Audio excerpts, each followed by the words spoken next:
Et macroniste, en tout cas, Florent Rodeau, vous êtes au siège de Renaissance.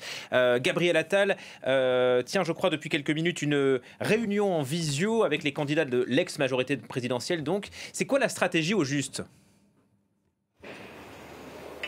Oui, bien, ça fait une vingtaine de minutes désormais que Gabriel Attal réunit autour de lui les candidats du camp présidentiel qualifiés pour le second tour. Ils sont environ 300. Certains sont arrivés derrière nous il y a à peu près 45 minutes en taxi. Ils sont arrivés par groupe de 3 ou de 4. Alors, vous l'avez dit, certains participent ici en présentiel. D'autres, la plupart, la majorité, participeront à cette visioconférence donc depuis leur circonscription.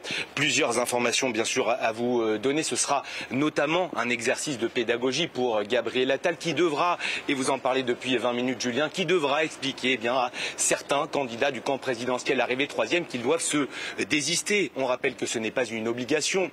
Mais hier, dès l'annonce des résultats dès 20 h, Emmanuel Macron, le président de la République, a lancé un grand appel, un rassemblement démocratique et républicain. Il attend donc que certains de ces candidats se désistent. Mais la question, c'est qui? C'est une question d'interprétation. Je lui en parlais très bien tout à l'heure. Beaucoup de candidats de la France insoumise étaient jugés à l'extrême droite pendant la campagne. C'était le ni le Rassemblement national, ni la France insoumise. Eh bien, cette position, elle a changé depuis hier soir. Il convient de rappeler ce qui s'est passé à l'Élysée hier soir.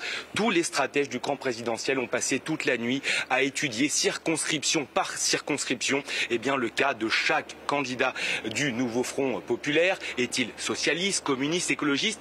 Et dans certains cas donc insoumis, certains insoumis ont vu leur déclaration de campagne étudiée au peigne fin. Voilà pour finalement déterminer qui est digne de ce désistement présidentiel. La réunion est toujours en cours ici au siège de Renaissance dans le 8e arrondissement de Paris.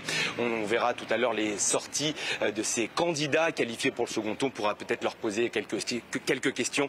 On se retrouve bien sûr tout à l'heure, Julien. À tout à l'heure, merci beaucoup.